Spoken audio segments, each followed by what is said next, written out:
Você sabe onde fica a saída de emergência? Segunda parte. Comentário de Mari Persona. A Bíblia tem, a gente poderia dividir ela em 5 partes. O Antigo Testamento, Deus prepara o homem para a chegada de Deus ao mundo, na pessoa do Filho de Deus, Jesus. Então todo o Antigo Testamento apontavam para Cristo, dizendo, Ele vem, Ele vai ser assim. Então tem centenas de profecias no Antigo Testamento apontando para Jesus. Os evangelhos trazem a manifestação de Deus com os homens. Jesus vindo ao mundo, manifestado aqui, nesse mundo. Deus conosco. Ele foi chamado de Emanuel, que significa Deus conosco. Esses são os evangelhos. Aí vem Atos. Uma vez consumada a obra da redenção nos evangelhos, né, Cristo morrendo na cruz e ressuscitando, vem o livro de Atos. Atos é a propagação dessa mensagem. Os discípulos saem pelo mundo levando essa mensagem de perdão e salvação. Aí vem as epístolas ou cartas dos apóstolos, que são uma explicação para nós entendermos o volume todo. Sem as cartas dos apóstolos, nós não entenderíamos a Bíblia, nem o Antigo Testamento. Os judeus que escreveram o Antigo Testamento, os profetas que escreveram, nem eles entenderam muitas das coisas que eles estavam escrevendo. Era preciso Deus terminar de contar a história, terminar a revelação, para que existisse entendimento. E finalmente Apocalipse, que é a consumação de todas as coisas. Quando Deus encerra a história do universo. Então pense na Bíblia como um trem vindo lá da eternidade, destinado à eternidade. E ele dá uma paradinha numa estação chamada tempo. É essa estação que nós estamos agora. Isso é a Bíblia. Ela pega de eternidade a eternidade. Ela mostra tudo o que nós precisamos saber a respeito de Deus. E aí nós entramos também. E quando nós vamos lá para o Antigo Testamento, e por incrível que pareça, a Bíblia ela tem essas divisões macro, ela tem as divisões micro. Às vezes você pega um livro da Bíblia e ele mostra tudo isso naquele livro. Todas essas partes. Se nós pegarmos o Pentateuco, por exemplo, que são os primeiros 5 livros, primeiros 5 livros da Bíblia escritos por Moisés, né? Deus inspirou Moisés a escrever, nós encontramos também uma divisão ali. Gênesis é o livro da criação, onde relata a criação de Deus e a queda do homem. Isso está em Gênesis.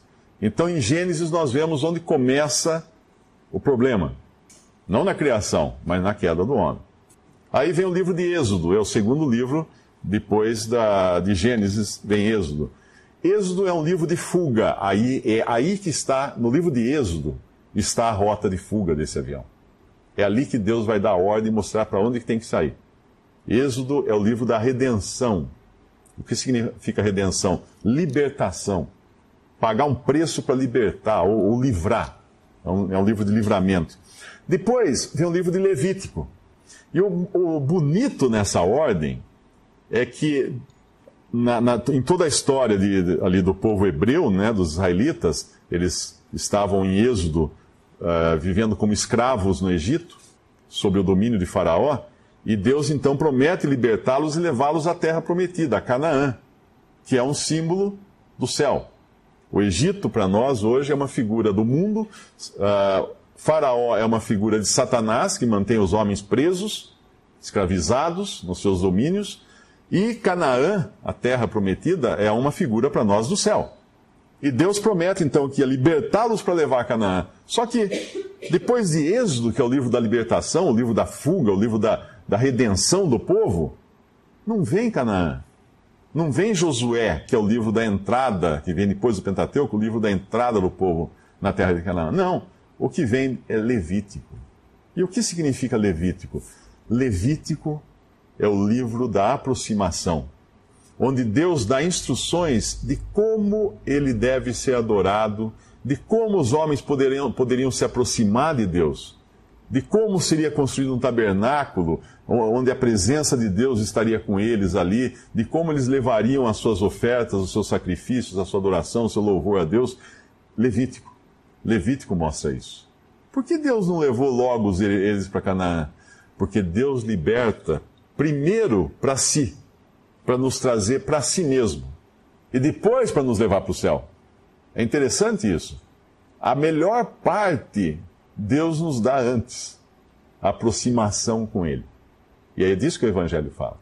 E esse é um privilégio grande, é um negócio importante, porque isso faz com que uma pessoa hoje que se converta a Cristo, ela imediatamente está apta a aproximar-se de Deus, mesmo não estando ainda lá no céu.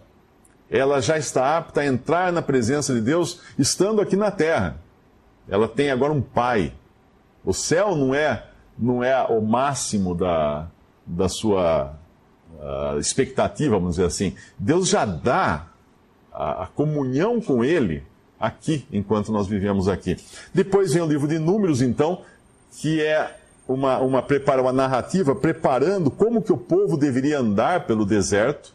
Em Números nós vemos eles caminhando pelo deserto, as guerras e tudo mais, do povo no deserto. O deserto é o lugar onde o libertado se encontra depois de libertado. Ele sai da escravidão, mas ao invés de ele encontrar tudo mil maravilhas, ele se encontra num lugar que não tem comida para ele. Ele vai depender do maná que cai do céu, que é Cristo, o pão que vinha do céu, e vai depender da água que saía da rocha, que era Cristo também, no relato do Pentateuco. E depois, então, de Números, vem Deuteronômio, que é basicamente uma recapitulação de tudo que Deus disse. Por quê? Porque quando eles entraram no deserto, aquela geração mais velha duvidou que Deus iria levá-los para Canaã. Então, o que Deus fez? Por causa da falta de fé deles, inclusive Moisés, que feriu a rocha, Deus tinha mandado ele falar para a rocha, Moisés feriu a rocha, aquela geração toda não entrou em Canaã. Só entrou a geração mais nova até os 20 anos de idade, que na Bíblia considera a maioridade 20 anos. Porque é a idade que um homem podia pegar em armas para partir para a batalha, 20 anos de idade. Então a geração de 20 anos para trás é quem iria entrar. Então Deuteronômio foi escrito nessa época para dar uma recapitulação para essa geração, prepará-los para entrar na terra. Tanto é que Deuteronômio repete muita coisa que está lá em Êxodo, em Levítico, em Números, prepará-los para entrar na terra. E depois vem Josué, o livro de Josué, trazendo eles para dentro da terra. Mas nós vamos começar, para entender essa viagem, essa rota de escape, nós vamos começar lendo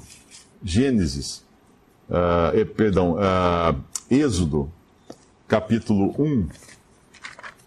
Lembrando sempre que isso aqui realmente aconteceu, mas Deus nos deixou como figuras de coisas que iriam acontecer. Então, como eu falei, o Egito é uma figura do mundo, o Faraó é uma figura de Satanás que oprime. O israelita morando no Egito é uma figura do homem ainda no seu estado carnal, pecador, preso ao diabo. E todos nós, nessa condição, nascemos nessa condição, perdidos. E no capítulo 1, versículo 13 de Gênesis, nós vemos a condição em que eles se encontravam no Egito. E os egípcios faziam servir os filhos de Israel com dureza. Assim lhes fizeram amargar a vida com dura servidão, em barro e em tijolos, e com todo o trabalho no campo, com todo o seu serviço em que os serviam com dureza. Essa era a condição daquele povo no Egito. Escravos. Escravos. O problema do escravo é que ele se acostuma com a escravidão. Alguém aqui já ouviu falar da síndrome de Estocolmo? Essa síndrome de Estocolmo, ela foi observada por psiquiatras e por psicólogos em pessoas sequestradas. A pessoa sequestrada, ela passava do pavor do sequestrador a uma espécie de vínculo de identidade, de identificação com o sequestrador. Eles perceberam isso quando a filha de um dono de um jornal americano, de um grande grupo de comunicação americano, Patricia Hearst, acho que era o nome dela, ela foi sequestrada por terroristas e aí pegaram em câmeras ela praticando atos terroristas junto com seus sequestradores. Ela praticamente se apaixonou por eles. Então isso acontece muito em pessoas em cativeiro acabarem ficando tão submissas aos que as sequestraram que elas já perdem a sua identidade própria, elas passam a pensar como o próprio sequestrador. E essa síndrome o pecador tem. Ele acha que não está escravo. Ele não sente a escravidão. Ele não percebe. Eu tinha um passarinho que eu ganhei, um pintacilgo, ele morava numa gaiola, ele nasceu em cativeiro. Eu abria a porta da gaiola para ele. Ele não saía. Eu tirava ele com a mão Fazia assim, ele dava uma voadinha e voltava para a gaiola. Ele não conseguia viver fora da gaiola. A gaiola era o mundo dele. Ele era mais ou menos preso àquele mundo. Pessoas com autismo, tem muito disso. Pessoas com autismo, elas têm um ambiente delas, e se você tira daquele ambiente, elas não se sentem bem, elas têm que voltar para aquele ambiente. Elas têm as coisas metódicas, têm que fazer isso, A, B, C, D, as coisas têm que ser mais ou menos numa certa ordem. Se você muda a ordem, já cria uma aflição. Então, a pessoa sob o domínio de Faraó, Satanás, no Egito, ela está assim, dominada, sem perceber, anestesiada, não consegue perceber essa situação. Então, eles eram escravos, como o ser humano é escravo. Em Gênesis capítulo 2, no versículo 11, nós vemos agora uma tentativa de libertação do povo de Israel do Egito. Esse homem que vai tentar libertá-los chama-se Moisés, capítulo 2 de Êxodo, capítulo 2 de Êxodo. Nós vamos ver uma tentativa de libertação do povo através de Moisés, capítulo 2 de Êxodo, versículo 11. E aconteceu naqueles dias que, sendo Moisés já grande, saiu a seus irmãos e atentou nas suas cargas, e viu que um varão egípcio feria um varão hebreu de seus irmãos. E olhou de uma a outra banda, e vendo que ninguém ali havia, feriu o egípcio, quer dizer, matou o egípcio, e escondeu-o na areia.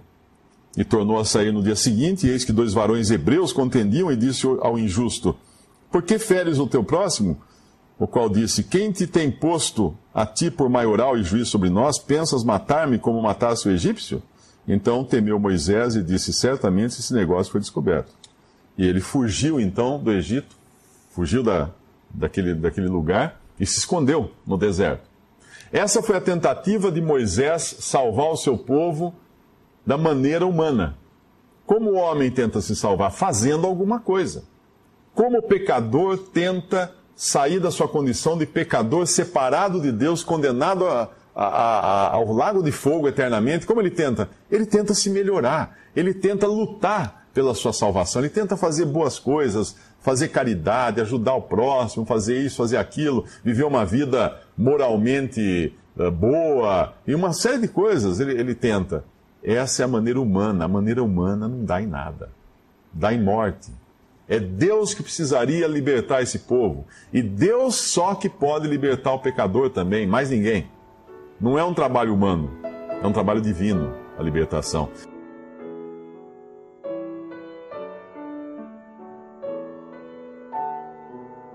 Visite Respondi.com.br. Visite também 3minutos.net.